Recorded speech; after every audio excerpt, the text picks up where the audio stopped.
Good morning, good afternoon, good evening, everyone. My name is Adnan Khalil. I'm subbing in for Jay Bozo today. And it's really great to see a number of familiar faces already. And it's hardly been a minute over since this call began. Um, so, yeah, we've got a really exciting talk today. Denise Holt is going to be telling us about a new type of AI that's based on physics. So, and admittedly, I don't know very much about this topic, so I'm really looking forward to it. But before we get started, just a few introductory slides for people who haven't joined us before, right? So a little bit about myself. My name is Adnan Khalil. I'm part of the Google Cloud HPC team. I've been in the industry for over 25 years. Started my career designing microprocessors, but now I'm part of the HPC team at Google, and we look for ways of getting more people interested, not just about the HPC technologies at Google, but HPC in general, and that's what this community is really designed to do. So for those of you who've attended these calls before, we have them every Tuesday, so welcome back. And this is really a community of practice. So everybody who is in HPC in one form or fashion, we want to educate everybody more about what is state of the art, what are some best practices, what are the latest technologies, and so on. And we do this by talking about all topics related to high performance computing. And we've got weekly sessions, as I mentioned, but we also have bi-monthly in-person events. In fact, there's one in San Jose today where, you can also meet the community, do a lot of hands-on training and things of that sort. And we also try to align some of these in-person events with the major events like supercomputing, ISC in Europe, and so on. Now, who is this Google Google Cloud Advanced Computing community? Well, it is really for everyone. It's not just restricted to one particular cohort. It's for obviously all of us Google employees because we're trying to also learn more. It's for our customers and potential customers and partners. And a lot of the times we even have people in outside of this community. We have like analysts in media. We have analysts from the major um, you know, uh, uh, the analysis firms that come and join our community, and they're also looking to learn more and what's happening on the HPC side. And it's also for our partners, partners that we work with, partners who are interested in working with us, and everybody else. It's great, when you can join these calls in person, and we love having all of you here. But we also have, we record these sessions every week and we put them onto two places. One is our website. And, there is the URL for that. And you can find all of the previous topics, as well as links to the recording, as well as the upcoming topics and speakers and so on. So, if you have a moment, feel free to go there, but also like subscribe to the email and you'll get all of those updates directly into your inbox. Now, we also have a YouTube channel, and Mary's just told me she's updated it. It's a lot more spiffy. It's more attractive. So again, if you have a chance, please go and subscribe to that. And you've missed any of the previous sessions, um, you know, have a look and see if any of those topics are of interest to you, and do let us know. All right, again, as I mentioned, this is a community of practice, but we do want to be respectful. And so when you ask your questions, ask them in a respectful way. Don't try to insult other people. And, the other great thing about Google Meet, and we practice this a lot ourselves, is to use the emojis. You can see them at the bottom of your screen. And, if you like what is being discussed, or if you agree with them, please use one of those relevant emojis to sort of display your feelings for that. Thank you very much, everyone. But you may also disagree with some people, and from time to time, it's okay. And the crab emoji, the one that Mary is just sort of have it scooted across my screen right now, that's really the one that where we express our disagreement with something. Okay, we also would like for all of you to put in your questions. into the Q&A panel, and the way you access that is by going to the 3x3 matrix on the bottom right of your Google Meet screen. If you click on that, you'll see a place for Q&A, and just queue them up there. What we'll do is, before the end, we'll try to end 15 minutes before the top of the hour, and we'll get to your questions in a timely fashion. But, feel free to chat, to comment in the chat, also get to know each other. Feel free to introduce yourself using your professional sort of social media of choice, Twitter, X, Blue Sky, LinkedIn, whatever the case may be. But again, the community only works when everybody knows each other. So, take full advantage of that. Now, I'm going to give a very quick introduction. Our speaker today is Denise Holt. She is the founder and CEO of AIX Global Innovations. And admittedly, I know very little about this topic, and it is about active inference AI. And it's different than the traditional approach to AI that we've been sort of using, and with large language models and so on. So this is more physics-based. So I'm as eager to learn more about this topic as I'm sure all of you are. So with that, I'm going to hand it over to Denise. Denise, again, thank you very much for willing to come and join us and tell us more about this really exciting area. Thank you so much, Adnan. Thank you for having me. Thank you, everyone, for being here. I'm really excited to give this presentation. Now, my slide deck is really packed with a lot of information. Feel free to screenshot anywhere if you want. I'll move through the material pretty quickly, so it's probably best to hold the questions till the end, but it's definitely going to be jam-packed with a lot of great information. So with that, I will share my screen. And okay. And can you all see this? Are we good? Okay, great.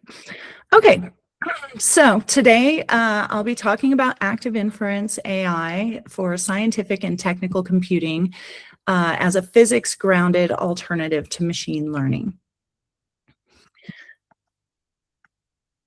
So the problem space, why scientific and technical computing requires a different kind of intelligence. In an operating environment, machine learning is not really designed for the needs in this environment. If you look at something like quantum systems, measurement changes the system state. Uncertainty is not noise, it's intrinsic to the physics. If you look at energy grids, load, generation, and storage shift continuously. No stable distribution exists to train against.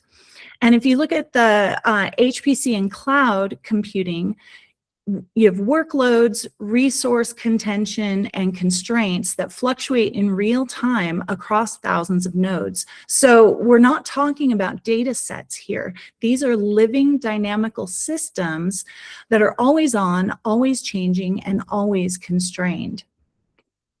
So the problem is not performance, it's execution. And despite more capable models, we don't currently have AI systems that can safely govern their own behavior over time. As AI adoption is accelerating across complex systems, we at the same time have oversight requirements that are increasing. Operational fragility is increasing, and human intervention remains necessary, which becomes a bottleneck. So the limitation isn't model performance and it isn't data, it's the absence of execution intelligence. So what does AI actually need to do in complex operations? Most AI discussions assume organizations need better predictions, faster recommendations, and more automation. But this is not about generating better outputs, optimizing isolated decisions, or predicting the next state more accurately. Complex operations require systems that can maintain viability over time, that can govern behavior under uncertainty, and can adapt safely as conditions change, coordinating across systems without constant messaging. And this requires a fundamentally different approach. So what machine learning gets right and where it falls short. Prediction accuracy is not system viability. So machine learning is great at pattern extraction from large static data sets, function approximation and regression, forecasting over known distributions, classification and ranking. But where it falls short and struggles is it assumes a fixed objective function and training phase. It's not flexible to new information. It requires distributional stability or costly retraining. There's no mechanism for continuous constraint enforcement, and it degrades the moment deployment conditions shift. So prediction answers the question, what might happen? But scientific systems require something that answers, how do we remain viable as it happens?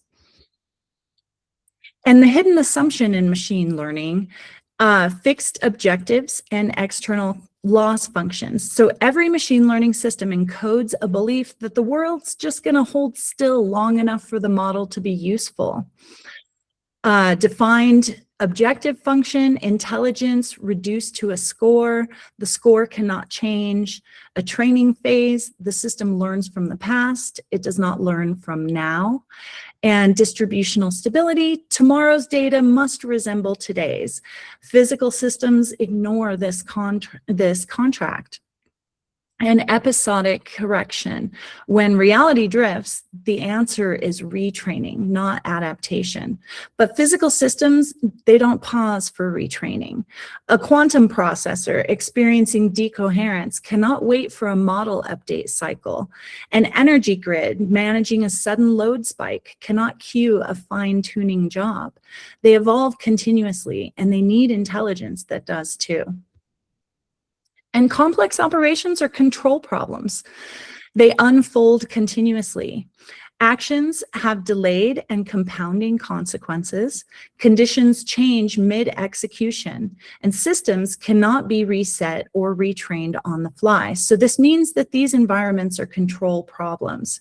And if we approach control problems with prediction-centric systems, we inevitably get unreliable behavior, no matter how accurate the predictions are. So the question we need to ask is, what must a system do to persist over time? So what must any system, whether it's biological or physical or artificial, what must it do to continue existing over time?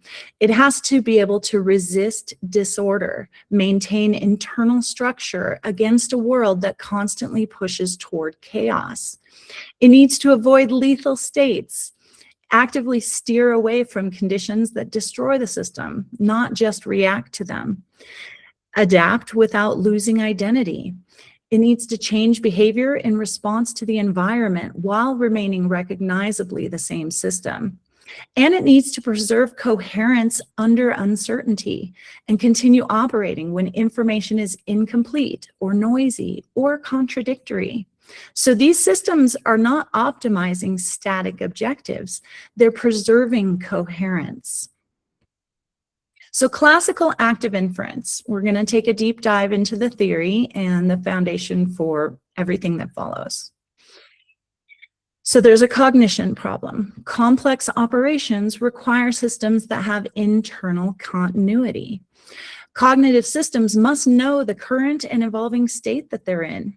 They must know what conditions must be preserved, and they must know when behavior needs to change.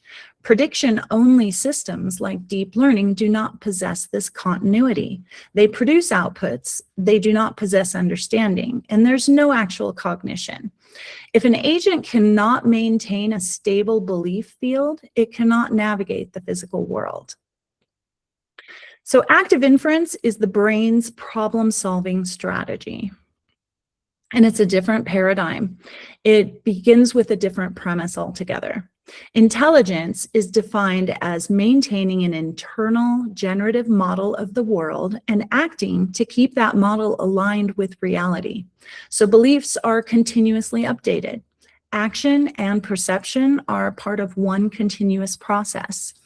Actions are part of the same inference process, and behavior is selected to preserve viability under uncertainty. It introduces cognition as a system property, not a post-processing step. And it's based on the free energy principle, which provides the theoretical grounding for cognition. And it is the discovery of world-renowned neuroscientist Dr. Carl Friston. And with the free energy principle, systems act to minimize surprise or uncertainty or the unknown relative to their internal models, what they have learned and what they know to be true. And beliefs guide action to continue this process. And action shapes future observations. So this enables information-seeking behavior. And this naturally produces interpretability, stability, and safety constraints required for any system to function. And this picture here is showing a very simple example of active inference at work. You can look at a table, a wooden table, and you can think, well, is that smooth or is it rough? And from what you know up until this point, you know tables can be smooth, they can be rough. But you can act on the environment, you can touch that table, you can find out, gather more evidence, and update your understanding of that table, and then add it to your understanding of tables.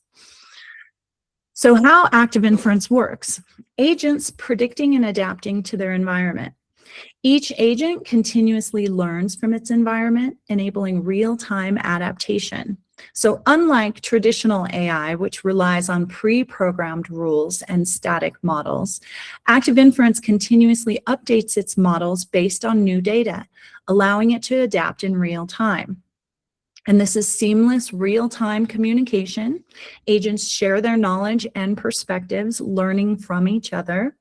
And active inference agents excel in handling complex, uncertain environments by continuously minimizing uncertainty. And this makes them suitable for applications where conditions are constantly changing. And the free energy principle is how we learn. Neurons are constantly generating predictions to rationalize sensory input. We're constantly taking in cues from our environment through our senses. And the free energy principle explains this remarkable feat of perception and learning in the brain. So when something doesn't make sense, these mismatches drive learning by updating the brain's internal model, its model of understanding of the world, to minimize surprise and uncertainty. And you can think of free energy as the space between what we know and expect to happen versus what we may find out. And free energy can be minimized by two things. You can either improve the perception, or you can act on the environment to gather more evidence to update your understanding and improve the perception. And we continuously gather evidence to resolve uncertainty, rationalizing observations via dynamic, ever-evolving beliefs about their underlying causes, the why behind what we're observing. And in this way, we update the model over and over to improve our understanding of the world. So there's two parts of inference. One of them is perceptual inference, and this is where Bayesian inference comes in. And it's a way to update our beliefs about something based on new evidence. So you have an initial belief about the likelihood of something being true, and then you receive new information, and that updates your understanding. And a great example of this is a medical diagnosis. A patient might come in presenting symptoms, and the doctor thinks, okay, this might be wrong, but then he's going to order tests to gather evidence to update that understanding. So instead of completely changing your belief, excuse me, Bayesian inference helps you adjust it by considering both your initial belief and the strength of the new evidence. So it's like updating your guess as you gather more clues rather than starting from scratch each time. And then the other side of inference is active inference, and this involves planning and taking action. So as humans, we are constantly pinging the environment to gather evidence through sensory data and update our understanding of the world. And you can see these two pictures here. are great examples of this. You know, infants, babies, they're constantly putting everything in their mouth because they're just hungry for that sensory information to learn about their world and update their understanding of the world. And it's also why it's so hard to resist pushing that button to find out what it does. So real-time learning, we're adjusting our beliefs based on new sensory input, making decisions on the fly, and optimizing both learning and decision-making processes. This involves active learning, choosing what to learn next to get the most useful information, and active selection, choosing the best option among many by comparing their predicted outcomes. So this creates this action perception feedback loop where you have Bayesian inference, the perceptual inference, and active inference that unfold continuously and simultaneously with this deep continuity between perception and action. So they're both sides of the same coin performing the same free energy minimization algorithm. And a great example of active inference at work is, you know, we all were taught as children crossing the street to stop, look, and listen. Why? Because you're taking in that sensory information. And this is real-time situation. You have to be able to assess the threats in real time so that you know when you have a safe window to cross the street. Maybe there's somebody coming directly across towards you. So you can, through your senses, understand how you need to avoid them and go around them. And this is all in real time. So you didn't need to be trained on thousands of street crossings. In fact, it wouldn't have helped you in this moment because you need to be able to assess what's happening right now. So with active inference, then you get a generative world model for these agents. And this is a continuously updated model of understanding. So an active inference agent does not passively receive information from the world. It actively predicts it and then updates its internal model when reality differs from its expectations. And the sensory data can come through all kinds of measures, whether it's through IoT, whether it's through cameras or other signals. That's the sensory information that it can take into account to give it an understanding of real live data. So this generative model of understanding, it's the structured internal map of how the world works. It's not a lookup table, it's a dynamic hypothesis that's unfolding continually as new evidence arises. And the source of the agent's prediction, it's the source of the agent's predictions about what it should sense next. So when you look at machine learning maps inputs and gives outputs, and it's frozen after training. But with active inference and this continuously generative model, world model, it maps causes and it results in predictions. It's never frozen and it's continuously revising. So the agent's generative model is its ongoing theory of the world. And then perception as inference, the world does not speak directly to the agent, it leaves evidence. And perception is not passive reception, it's active hypothesis testing. So the agent has this prior belief, its best model of the world state and what it understands up until that point and what it expects to maybe sense in a situation. And then the sensory signal arrives and the environment produces an observation. It's not a label, it's a raw signal. And then there's prediction error. So this is the gap between what the agent expected and then what was actually sensed. And this is the engine of where the learning takes place. And then the agent has a belief update. So the model shifts to reduce the mismatch if there is a mismatch between what it expected and what actually happened. And the agent now has a more accurate internal representation. So this is Bayesian inference running continuously. It's not as an offline computation, but it's a live embodied process. and action as inference, reducing surprise by changing the world, not just the model. So here's where active inference diverges sharply from every conventional AI framework. So it can either update its model. So when sensory evidence contradicts the expectation, it can revise its internal generative model. So as an example, you might expect that you're going outside and you feel warm. Or you expect it to be warm, but you feel cold. You can update your belief and just understand, oh, it's colder than I thought. So that's the perception side. But you can also act on the world to mitigate that mismatch. So if you expected warmth, but it's cold, you can put on a jacket and now you're not cold. So you've actually acted on the world to reduce the same mismatch that you had with perception. So active inference unifies this perception and action under one principle. They're not separate modules. They're two routes to the same goal, reducing mismatch between expectation and reality. So why does this matter for scientific computing? Uncertainty is structural. It's not noise to be filtered. So active inference treats uncertainty as the fundamental operating condition and not as an inconvenience to engineer its way around.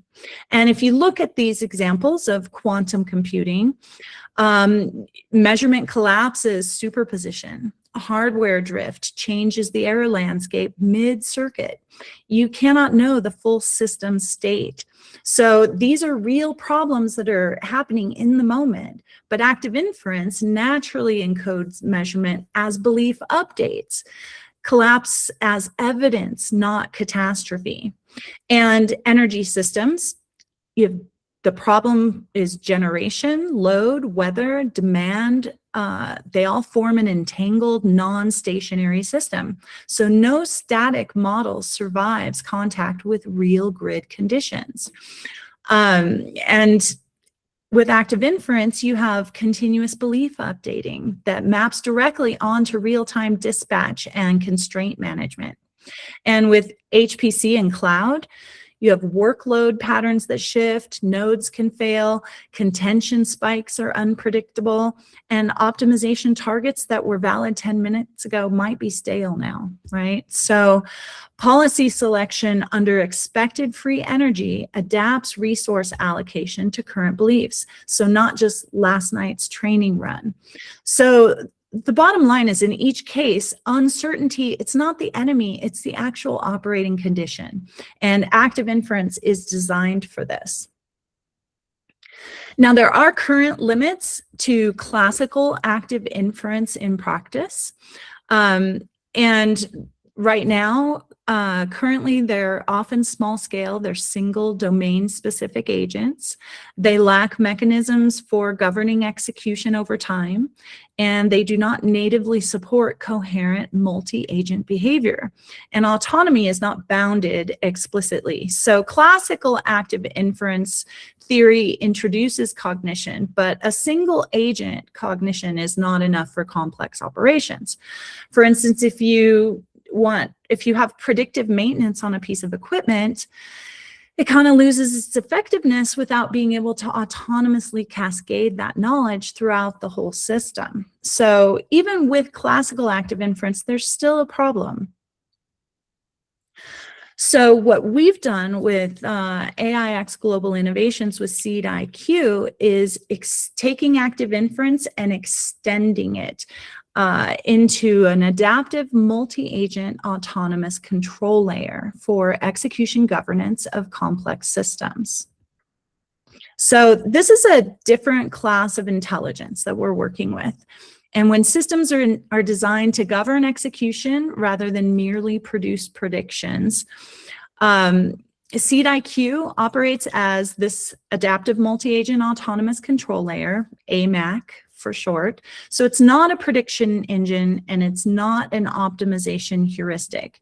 It governs how complex systems behave over time by coordinating multiple agents that learn, adapt, and act locally while remaining coherent and mission locked at the system level.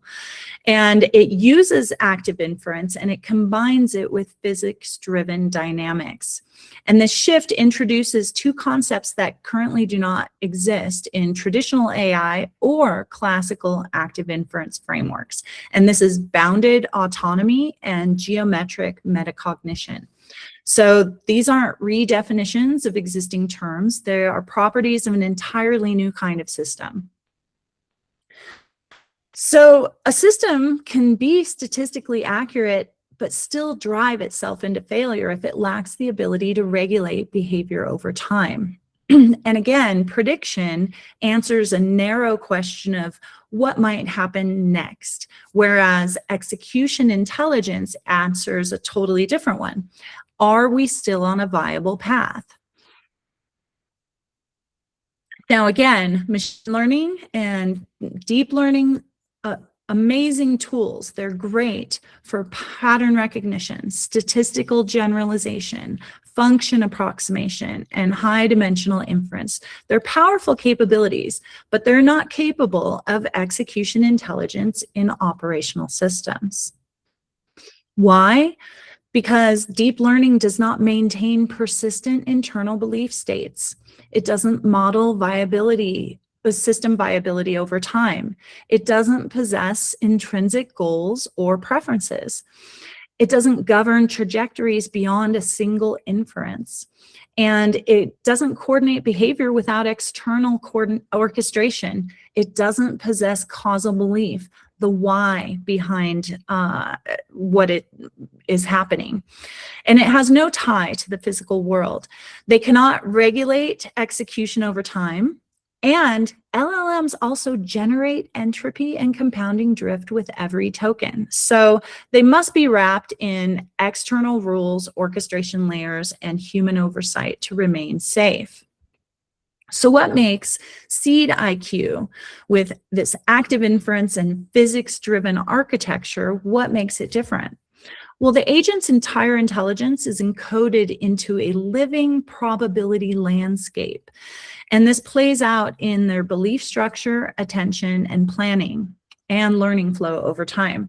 So with seed IQ, you have structured internal states through bounded autonomy. The agents are mission locked while remaining adaptive within their local environment. So bounded autonomy, they're given constraints, they're given priors, they're given this understanding of what their mission objective is, and they stay within those bounds. Yet, because it's active inference, they have this ability to adapt autonomously in real time within those bounds.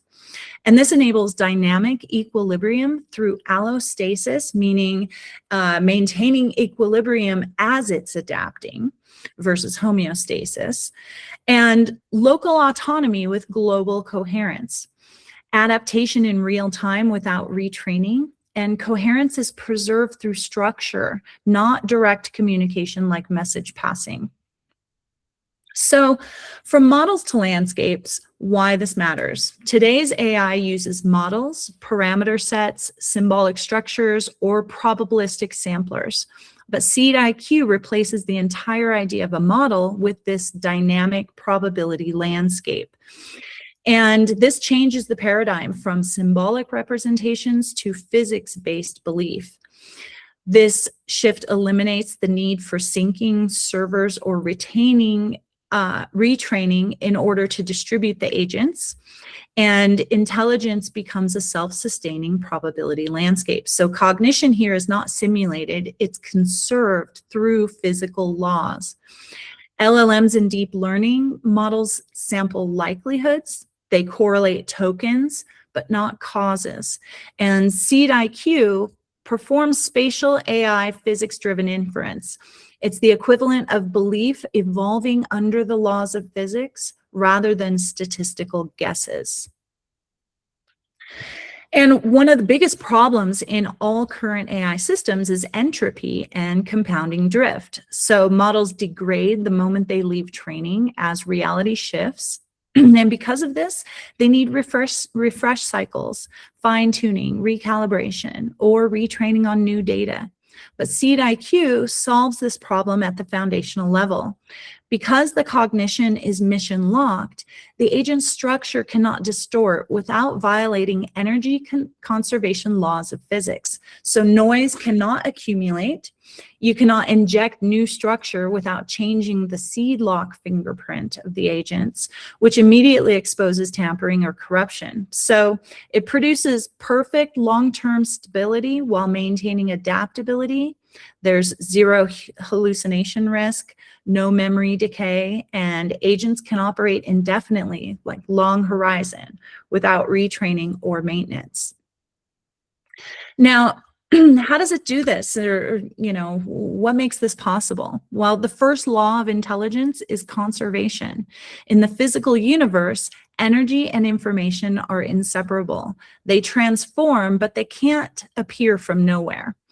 And Seed IQ applies that same rule to cognition. So any real intelligent system must obey this conservation, reorganizing and redistributing energy. Intelligence doesn't create the information or energy from nothing. And systems that violate or aren't capable of conservation, like LLMs, they cannot maintain coherence, and therefore they generate noise and drift and hallucination. So in Seed IQ, conservation is cognition, and every update to these agents obeys the same thermodynamic and information laws that govern physical systems. So the universe itself. And that is why Seed IQ cannot hallucinate. So why does conservation matter? Well, it prevents chaos. When cognition operates under conservation, several important things become possible. A conserved cognitive landscape cannot hallucinate or forget. It can only redistribute informational energy and entropy, but there's no spontaneous drift. Every inference step pays its cost in free energy, meaning the system cannot cheat or fabricate structure. And information doesn't vanish, it flows. This creates a stability that no current AI system can achieve under uncertainty. When you conserve informational structure, you get an agent that remains coherent as it learns, as it adapts, and as it acts continuously. And coherence is flow, not stillness. So one of the biggest misunderstandings about intelligence is that stability means stillness. But all real adaptive systems, whether biological or ecological, they maintain stability across time through motion, not by freezing in place. And Seed IQ works the same way. True stability is not static, it's dynamic equilibrium. And the agents maintain identity while continuously adapting. Adaptability is the system's equilibrium, a living stability that learns, plans, and acts in real time. And this is allostasis, not homeostasis, where agents remain stable while continuously evolving. And it's the difference between a static system or a living system. So from predictive AI to execution intelligence, the broader architectural shift. So active inference inside Seed IQ's architecture, the adaptive component that enables these agents to function in real environments rather than behaving like fixed mathematical templates. The dynamic probabilistic landscape defines the world model of the agent. So this bounded autonomy, and it establishes the identity, the invariance, coherence, memory, and the lawful pathways by which beliefs move through the system. So on its own, any other world model would not respond to new information.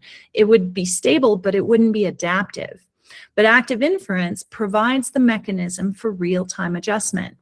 It allows the agent to reduce uncertainty, redistribute informational energy, and correct its predictions based on sensory evidence. So in Seed IQ, this adaptation happens inside strict physical constraints. The agent cannot drift or hallucinate because the specified boundaries prevent it. The structure is what creates stability, and active inference is what creates the adaptability. So together they form this integrated process. And you get bounded autonomy and execution intelligence. So this emerges when systems are designed to adapt while remaining constrained by viability, safety, and mission boundaries. Bounded autonomy enables adaptive behavior within defined limits, safety without micromanagement, control without centralization, and Seed IQ provides a bounded autonomous control layer on top of existing infrastructure. So this isn't meant to replace existing infrastructure. It is an autonomous control layer on top of it. And it's designed for continuous execution governance. It's built for multi-agent operational coherence, and it's focused on viability, not task completion. So execution intelligence governs behavior continuously and coherently, not one decision at a time. And what you get is this extension of active inference and metacognitive adaptation. And this refers to the system's intrinsic awareness of its state, uncertainty, and viability, encoded structurally in the system's internal model. You have this higher order regulation, kind of a form of self-awareness. And AMAC, this adaptive multi-agent autonomous control layer, operates at a higher level than standard active inference as a form of meta-level inference and self-analysis. It does not simply update beliefs about the environment, it also updates beliefs about how inference should proceed. So this includes adjusting its internal status quo, regulating its own uncertainty, managing constraints, and allowable transformations. And this is how the system maintains its bounded or controlled autonomy inside this mission-locked identity. The agent can make decisions and adapt, but only inside its lawful transformation space. And this metacognition is what allows the system to remain coherent while still being flexible. It can change course when needed, evaluate the cost of those changes, and return to stability. It's not improvising or approximating. It is self-regulating within its inherited and defined structure. And you get adaptation in action. When one agent encounters change, its local world model shifts and the entire system realigns because they're all part of this same dynamic probability landscape. So imagine that you have a network of agents. They're all sharing the same cognitive structure. And one agent encounters a change in its environment, whether it's new data or a disruption, a constraint, or an unexpected event. That agent's local world model shifts to accommodate the new evidence. And because this agent is part of a shared probability landscape, that shift is compatible with the same global cognitive structure. And the rest of the system, when they next step through their own mission-locked dynamics, they naturally realign to this new equilibrium. So there's no explicit broadcast step here. Adaptation is not a separate protocol. It's a consequence of the fact that all agents are following the same physics-driven dynamics within the same probability landscape. So this gives you real-time resilience. The whole system can absorb shocks and can reconfigure itself without losing coherence or requiring a coordinator in the middle. And you also get immutable identity and trustless verification. So another feature of this seed lock structure is that it has a unique token, it has a unique hash, and that hash is the agent, and it's immutable and self-verifying. So because every seed lock's cognitive structure can be represented by this hash, identity is built into the architecture at the deepest level. The seed lock's identifiable fingerprint also serves as this immutable identity, and it can't be forged or fabricated. So it's unique to that cognitive structure, and it's immutable. If you alter the structure, the hash changes. So it's recognizable and self-verifying. And the hash can be checked without exposing any of the internals of the operation. So this is what makes seed IQ agents ideal for any environment where we might need to prove that an autonomous machine is who it claims to be, or a digital twin has not been tampered with, or a piece of infrastructure is running the correct cognitive structure, or a transaction or a decision is coming from a trusted cognitive source. So it opens the door to secure autonomous systems, trustless machine cooperation, and agents that can verify one another anywhere in the network without a human in the loop. So you get multi-agent coherence without central control to make it happen. Coherence through shared structure, not communication. And traditional multi-agent systems coordinate through messages, synchronization, and central orchestration, but seed IQ is fundamentally different. And an example of this is that you can have a drone fleet that reroutes mid-mission due to turbulence. Each adjusts locally, mission coherence is preserved, and it's not because the drones sent messages to each other, but because they instantiate the same cognitive landscape and mission objective. And with this process, you also get resonant scaling. So the system actually gets stronger as it grows. Traditional AI has a scaling problem. More agents mean more communication cost, more drift, more synchronization failures. Traditional multi-agent scaling, you have communication overhead that grows with the number of agents. Synchronization failures become more frequent. Drift accumulates across the population, and central coordinator becomes the bottleneck. But with seed IQ and resonant scaling, more agents actually reinforce the shared cognitive structure. Coherence strengthens as the population of agents grows, and noise cancels rather than amplifying. So no central coordinator is required at any scale. And this is only possible because all agents share the same underlying probability landscape. So adding agents is not adding complexity, it's actually adding resonance. And the significance is that seed IQ unites three domains that have mostly been separate in AI: physics, computation, and cognition. And it brings intelligence back under the same laws that govern the rest of the universe: conservation, structure, and lawful dynamics. In doing so, it fulfills the promise of active inference, intelligent systems that perceive, plan, and act under one universal law. It provides a foundation for distributed, decentralized agents, and it enables new emergent forms of multi-agent behavior that are coherent, resilient, verifiable, and explainable at any scale. So when energy, information, and belief are conserved together, cognition becomes something real, deterministic, testable, and reliable, not just simulated.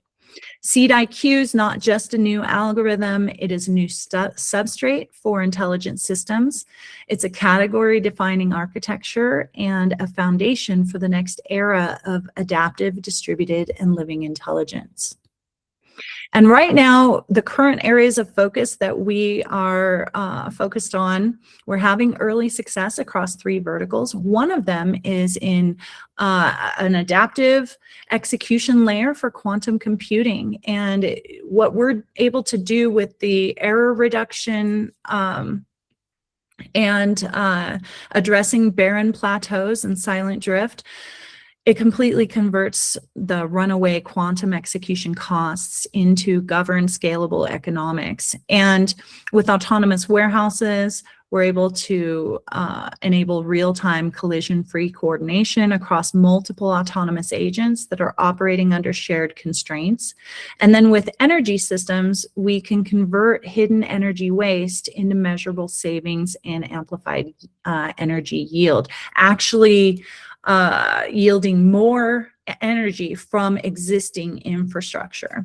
So seed IQ occupies a solution space that current AI approaches cannot reach, governing execution under uncertainty and containing failure before it cascades, and preserving coherence as systems scale. And the real world implications for this type of AI, obviously energy systems, but we're also talking about finance, aviation, logistics and supply chain, and enterprise operations and security. So that is what we are doing with AIX, active inference combined with physics-driven dynamics for execution intelligence for complex systems. And, you know, if you have any questions beyond today, feel free to reach out. I'm happy to engage. So I'll stop sharing my screen. All right, that was a really interesting talk, Denise. Thank you. I have never been so sort of, trying to pay attention and trying to learn. Um, Thank you. but along those lines, if somebody wanted to learn more, like what are the resources that you'd recommend? Well, so I actually, AIX, we have a learning platform called Learning Lab Central, and it's a community that's focused specifically on active inference AI.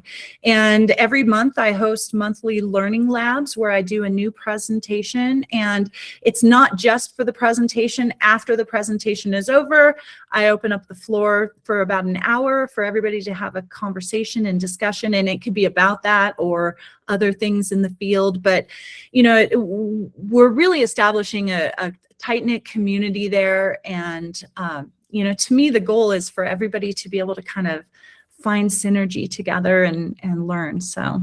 No, as is our goal as well. So I think it really dovetails into your mission as well. So we do have one question, and I've got a whole bunch. So we're going to try to squeeze those in. So the first one is from the community. It's from Bogdan G. And their question is like, so seed IQ is more secure.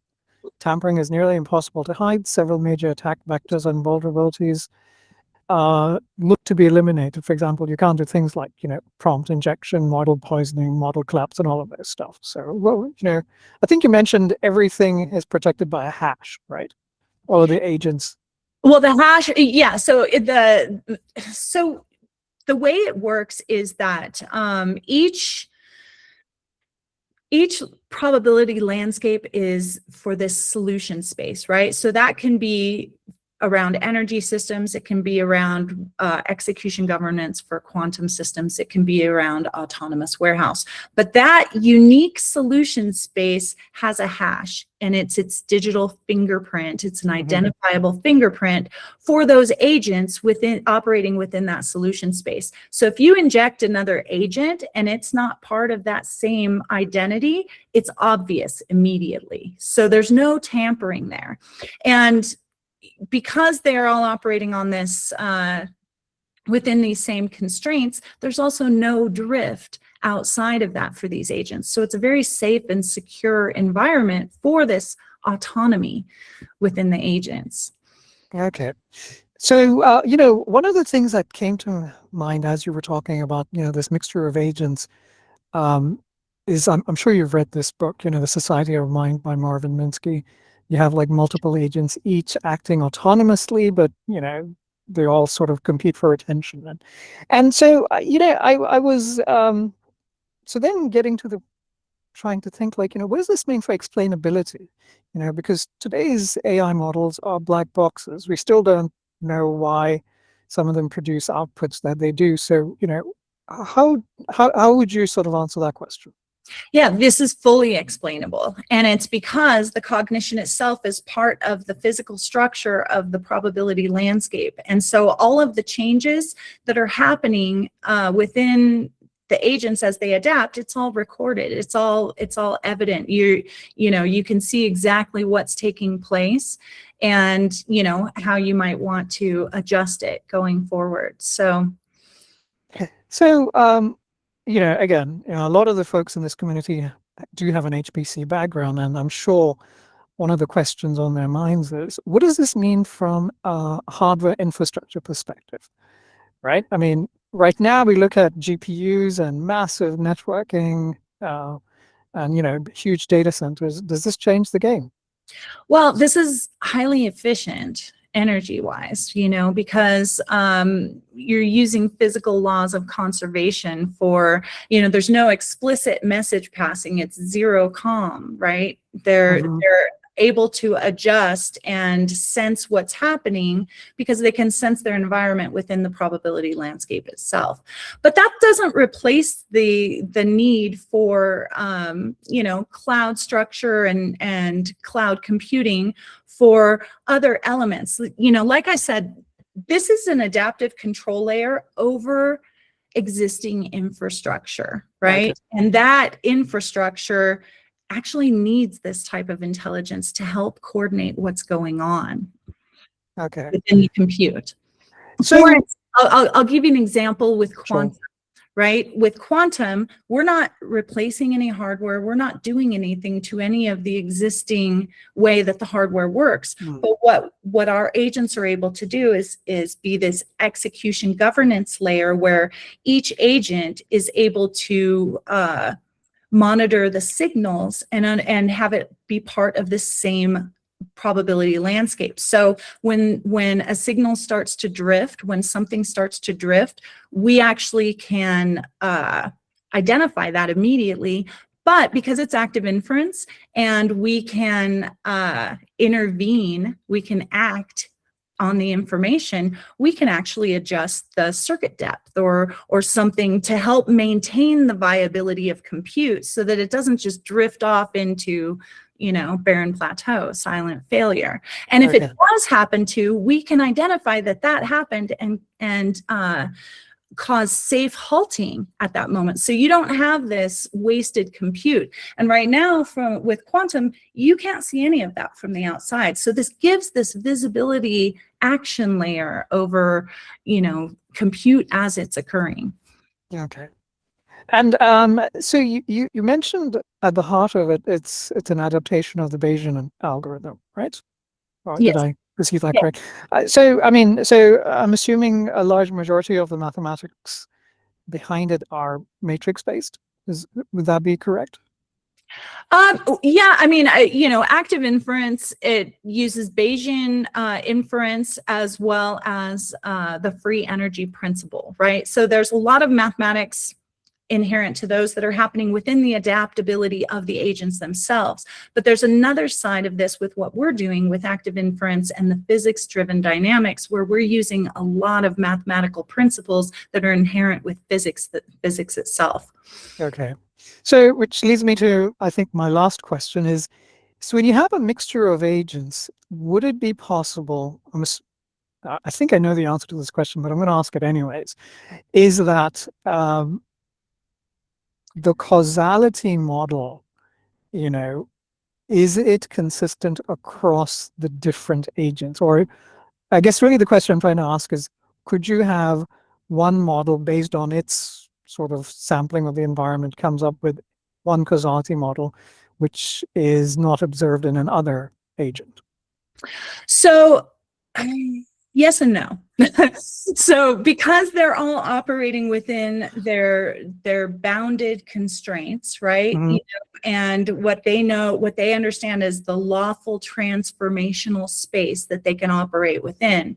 So they're all operating within the same mathematical probability landscape under those constraints. So they're not passing messages to each other. They are exchanging constraints.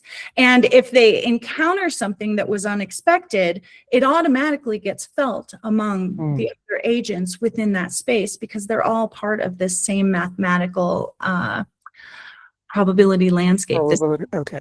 landscape. Yes. All right. Cool. Again, this is a really interesting topic. I'm going to be visiting your website often, and I'll be attending your webinars as well. So again, You. thank you very much, Yeah. Denise. Thank you very much, Denise, to be our speaker today. And also to all of our attendees, thank you for spending a part of our day with us. I am going to, Thank you so much for having me. oh, it's an absolute pleasure. So with that, we're going to wrap up today's session. Again, we've got a number of interesting topics coming up in the coming weeks. March 17th, we've got Agents 101. So if you want to learn more about traditional agents and agentic systems, you can attend that one. March 24th, from concept to code. So we're talking about, building AI agents with Google technologies. And March 31st, this one I'm also really looking forward to is by Dr. David Patterson, who is, from Hennessy and Patterson, the computer architecture book that all of us at one point have studied with. And he's going to be giving us a talk on how to give AI a bad carbon footprint. And, he's also one of the forces behind Risk 5. So again, I promise that's going to be a really interesting topic. And April 7th, bridging scales. This is going to be talking about how to accelerate the path to practical quantum classical computing with NVIDIA. So having said that, again, we try to bring a variety of topics to our webinars. Again, some of them are based on HPC, some of them are, focused at the practicing HPC researcher. And like this one, this is again very forward-looking. So we hope you all enjoyed it. Now, feel free to subscribe to us. Look at do visit our YouTube channel or our advanced community website and subscribe. And again, if you are not at Google, haven't tried Google, we do make it easy. We provide $300 in free credits for you to try it. If you're a researcher or a startup, you can request for more credits. And that's a great way to learn more about cloud computing. And last but not least, again, as I mentioned, I'm subbing for Jay today, but it really takes a small village to bring all of these together. What you're seeing today is just the tip of the iceberg. Mary is behind the scenes, uh, working on several aspects of the community. But in terms of thought leadership, there's many people who contribute to this, and they're all part of the HPC team, which makes it that much more exciting to be here. And all of this would not have been possible had it not been for our fearless boss, Bill Magro. So with that, I'm going to wrap up. Again, thank you very much to our speaker, Denise. Thank you to all of you for joining us today, and I hope to see you next week. Thank you, everyone. All right, bye-bye. Bye-bye.